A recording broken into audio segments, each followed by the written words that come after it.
ஆன்மீக எழுத்தாளரும் ஆன்மீக சொற்பொழிவாளருமான பி. சுவாமிநாதன் எழுதியுள்ள ஆன்மீக நூல்கள் அனைத்துமே தாமரை பிரதர்ஸ் மீடியாவில் கிடைக்கும். மகாபிரிவா தொகுதிகள் தமிழிலும், மகாபிரிவா தொகுதிகள் ஆங்கிலத்திலும் இவர் எழுதியுள்ள நூல்கள் பல்லாயிரக்கணக்கான வாசகர்களிடையே பெரும் வரவேற்பை பெற்றது. இவற்றை தவிர திருப்பதி சரணம் உட்பட ஏராளமான ஆன்மீக நூல்கள் தாமரை பிரதர்ஸ் மீடியாவில் கிடைக்கும். ஸ்ரீ குருபியோ நமக. ஓம் காஞ்சிவாசாய வித்மகே சாந்தரூபாய திமகே தன்னஸ் சந்திரசேகரேந்திர பிரச்சோதயாத். எல்லாருக்கும் நமஸ்காரம். மகாபிரிவா மகிமை அனுபவத்தில் ஆந்திராவில் ஒரு கிராமத்தில் ஒரு சிவன் கோவில் கட்டியாச்சு. கர்ப்ப கிரகத்துக்குள்ள இந்த சிவனை கொண்டு போக முடியல. எவ்வளவோ முயற்சி பண்ணினா, என்னென்னவோ வழிகளில் இந்த சிவலிங்கத்தை உள்ள கொண்டு போக முடியுமான்னு முயற்சி பண்ணி பார்த்துருக்கா. எதுக்கும் அசைஞ்சு கொடுக்கல. அந்த சிவலிங்கம் ஒரு இன்ச்சு கூட நகரல. என்னடா அது, வரும்போது ரொம்ப சாதாரணமாக அந்த சிவலிங்கத்தை தூக்கி நம்மால் கருவறைக்குள்ளே வைக்க முடியலையேன்னு கவலைப்பட்டு ஊர்க்காரர்கள் பேசுகிற போது ஒருத்தர் சொல்கிறார், மகாபிரிவளை போய் பார்க்கலாம், காஞ்சிபுரத்தில் இருக்கார். இந்த மகான் பலமுறை இங்கே யாத்திரெல்லாம் போயிருக்கார், நம்மெல்லாம் தரிசனம் பண்ணியிருக்கோம். இந்த மகான்கிட்ட கேட்டால் ஒரு வழி சொல்லுவார் அப்படின்னு ஊர்க்காரர்களில் சில பேர், குறிப்பிட்ட முக்கியமானவர்கள் புறப்பட்டு காஞ்சிபுரம் வர. ராத்திரி புறப்பட்டு காத்தால வந்துட்டு காஞ்சிபுரம் வந்துட்டு ஒரு இடத்துல குளிச்சு முடிச்சுட்டு எல்லாம் ஃப்ரெஷ்ஷாக பெரியவாட்ட வந்து நமஸ்காரம் பண்ணுறா. தங்களோட ஊர் பேரை சொல்கிறா, வந்த காரணத்தை சொல்கிறா. பெரியவா அவளை பார்க்க உட்காருங்க அப்படின்ட்டு ஒரு தொண்டரை பெரியவா கூப்பிடுற. இவளுக்கு ஒரு தொண்டர் கைங்கரியம் பண்ற, அவரை கூப்பிடுற. அவர் பெரியவாட்ட நமஸ்காரம் பண்றார். பெரியவா சொல்லுங்க, திருச்சிக்கு பக்கத்தில் ஒரு கிராமத்தை பேர் சொல்றாரு. வைத்தியநாத சாஸ்திரி ஒருத்தர் இருப்பாரு, அப்பப்ப நமக்கு மடத்தோட சம்பந்தத்தில் இருக்காரு வைத்தியநாத சாஸ்திரி. அவருக்கு உடனே ஒரு தகவல் அடித்து அவரை வர சொல்லுங்க. இந்த காலத்தில் எப்படின்னா லேண்ட்லைன் தான் ஃபோன், எல்லார்கிட்டையும் லேண்ட்லைன் இருக்காது. இந்த வைத்தியநாத சாஸ்திரி ஒரு இடத்துல இருக்காருன்னா, கிராமத்தில் இருக்காருன்னா, அங்கேருந்து ஒரு 4-5 கிலோமீட்டரில் யாரோ ஒருத்தர் இருப்பார், அவர்கிட்ட ஃபோன் இருக்கும். அவர்கிட்ட தகவல் சொல்லிவிட்டு மடத்துலேருந்து பேசுகிறோம், இவரை வந்து உடனே பெரியவா மடத்துக்கு வர சொன்னான்னு தகவலை சொல்லுவோன்னா ஒரு பஸ்ஸு புறப்பட்டு வந்துடுவார் வைத்தியநாத சாஸ்திரி. அவருக்கு தகவல் போகுது, வைத்தியநாத சாஸ்திரி அவரை சொல்லுங்கிறார். பெரியவா சொன்னதுபடி தகவல் அவருக்கு போகிறது. ஊர்க்காரன் அங்கேயே இருக்க சொல்கிறார். என்னடா நம்ம வந்தோம், இன்னும் பெரியவா நமக்கு வழி சொல்லலையே, இந்த சிவலிங்கத்தை உள்ள கருவறையில் வைக்கணுமே, பெரியவா நமக்கு ஒன்றும் உத்தரவு கொடுக்கலையே அப்படின்னு எல்லாம் உட்கார்ந்துருக்க.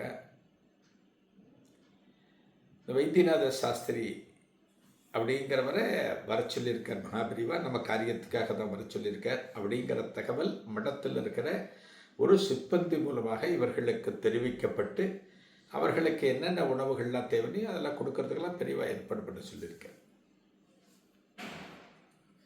இந்த வைத்தியநாத சாஸ்திரி சாயங்காலம் வர காத்தால தகவல் போச்சு, பெரியவா சொன்னார்னு உடனே பஸ்ஸை பிடிச்சி ஏதோ மாறி வந்து காஞ்சிபுரத்துக்கு வந்துட்டேன். பெரியவாட்ட வந்துட்டேன்.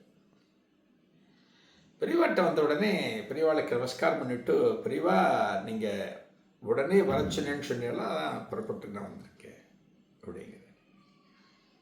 பெரியவா அவற்றை சேம லாபத்தை விசாரிக்கிறது.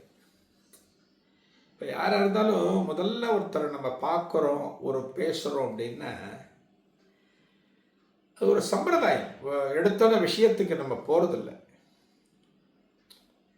இப்போ யாரோ ஒருத்தர் ஒரு பணமே கேட்க போகிறோம்னு வச்சுக்கோங்க, ஒரு உதவிக்காக பணமே கேட்க போகிறோம், ஒரு 10,000 ரூபான்னு வச்சுக்கோங்க, ஏதோ தேவைக்கு கேட்க போகிறோம்.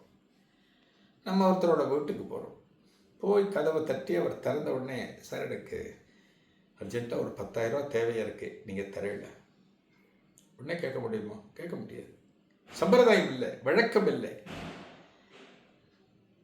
அவற்றை என்ன பண்ணுவோம், எப்படி இருக்கேன் சார், சோக்கியமாக இருக்கல, ஆஃபீஸ் அதே ஆஃபீஸ். உங்களுக்கு எக்போர்டில் தான் ஆஃபீஸ் இல்லை, ஆஃபீஸ் மாறி எடுத்து ஏதோ மாறப்போகிறதுன்னு சொன்னேன். இல்லை இல்லை, அதே ஆஃபீஸ். மாமி ஷோரூம் இருக்கல, அம்மா அப்பாலாம் ஷோரூம் இருக்கல, குழந்தைகள்லாம் ஸ்கூல் போயின்னு இருக்க.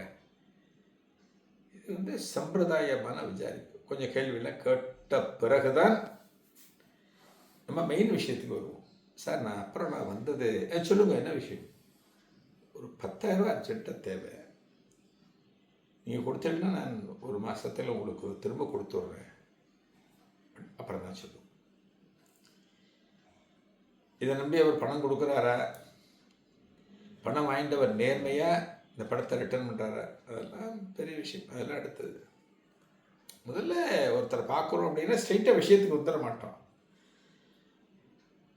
அது தீராத சில சந்தர்ப்பங்கள் நடக்கும். இங்கே பெரியவா அவர்கிட்ட எல்லாம் விசாரிச்சுட்டு, ஷேமலாவெல்லாம் விசாரிச்சுட்டு இப்படி போயின்னு இருக்குப்ப, வேதெல்லாம் போயின்னு இருக்கே, பாடசாலாம் போவியே சொல்லிட்டு இருக்கே, எல்லாம் விசாரிச்சுட்டு இவ ஆந்திராவில் இந்த கிராமத்துலேருந்து வந்திருக்கா. இந்த கிராமத்து பேர்லாம் பிடிவ சொல்கிறேன். இந்த கிராமத்துலேருந்து வந்திருக்கா. கிராமத்தில் ஒரு கோவில் கட்டியிருக்கா. அந்த சிவலிங்கத்தை கர்ப்ப கிரகத்தில் கொண்டு போய் வைக்கணும்னு பார்க்குற. ஆனால் அந்த சிவலிங்கம் அசைஞ்சு கொடுக்கலையா, ஒரு இன்ச்சு கூட நகரலையா. அதை சொல்கிறது தான் வந்திருக்க. எதுக்காக ஒன்றை வர சொன்ன அப்படின்னா, நீ தயாராக இருக்கணும். இவா கூட புறப்படணும். இவ இன்னும் கொஞ்ச நேரத்தில் அவள் ஊருக்கு கிளம்பிடுவா. அவள் கூட நீ ஊருக்கு போகணும் அப்படிங்கிற. இந்த வைத்தியநாத சாஸ்திரி, என்னடா நம்ம என்ன பண்ண முடியும்?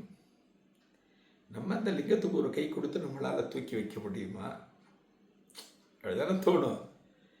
இந்த கிராமத்தில் இருக்கிறவங்க என்ன நினைச்சுட்டு இருக்கா, யாரோ ஒருத்தர் நல்ல பலசாலி அனுப்புவார் போல இருக்கு, அதுக்கு தான் நம்ம வெயிட் பண்ணுறோம். வந்து சிவலிங்கத்தை எல்லாம் அந்த அவரோட சேர்ந்து நம்மளாம் தூக்கிடணும்னா தூக்கிடலாம் போல இருக்கு. அப்படிதான் நினைக்க தோணும் நமக்கு. ஆனால் இந்த இடத்துல பெரியவாளை பாருங்க, அந்த மந்திரத்தினுடைய சக்தி என்ன அப்படின்னு மற்றவர்களுக்கு உணர்த்துவதற்காக இந்த நாடகத்தை பெரியவா நடத்துகிறார். சர்வேஸ்வரன் மகான்கள் மூலமாக பல காரியங்கள் நடத்திப்பார். இறைவன் நாயனார்கள் மூலமாக பல லீலைகளை நிகழ்த்தினார், நம்ம பார்த்துருக்கோம். அதுபோல மகா பெரியவா மூலமாக நமச்சிவாய நமச்சிவாய நமச்சிவாய அந்த நாமத்தினுடைய மகிமையை இந்த உலகம் புரிந்து கொள்ள வேண்டும் என்பதற்காக இந்த லீலையை நிகழ்த்தி கொண்டிருக்கிறார். இதன் தொடர்ச்சியை அடுத்த நிகழ்வில் காணலாம். நன்றி, வணக்கம். ஆன்மீக எழுத்தாளரும் ஆன்மீக சொற்பொழிவாளருமான பி. சுவாமிநாதன் எழுதியுள்ள ஆன்மீக நூல்கள் அனைத்துமே தாமரை பிரதர்ஸ் மீடியாவில் கிடைக்கும். மகாபிரிவா தொகுதிகள் தமிழிலும், மகாபிரிவா தொகுதிகள் ஆங்கிலத்திலும் இவர் எழுதியுள்ள நூல்கள் பல்லாயிரக்கணக்கான வாசகர்களிடையே பெரும் வரவேற்பை பெற்றது. இவற்றை தவிர திருப்படி சரணம் உட்பட ஏராளமான ஆன்மீக நூல்கள் தாமரை பிரதர்ஸ் மீடியாவில் கிடைக்கும்.